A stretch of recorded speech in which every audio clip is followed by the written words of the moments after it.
హిజ్కియా యెహోవాను హత్తుకొనెను అని రాయబడింది. యెహోవాతో హత్తుకున్నందువలన హిజ్కియాకి మొదటిగా దేశంలో పరిస్థితులన్నీ అస్తవ్యస్తంగా ఉన్నాయి. దేవుని యొక్క ఉగ్రత దేశంలో ఆయన అనుభవిస్తూ ఉండేవాడు.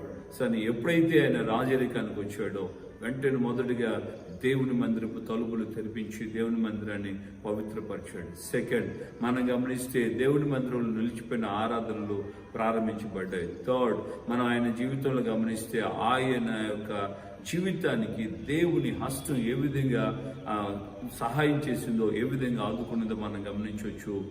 అషూర్ రాజులు వచ్చి దేశం మీద యుద్ధం ప్రకటన చేసినప్పుడు దేవుడు రాజు అయిన హిజ్కియా ఏ యుద్ధాలు చేయకుండానే గొప్ప విజయం అనుగ్రహించాడు. తరువాత మనం గమనిస్తే ఆయనకు మరణకరమైన రోగం వచ్చినప్పుడు ఆయన జీవితంలో అద్భుతమైనటువంటి విడుదల, స్వస్థత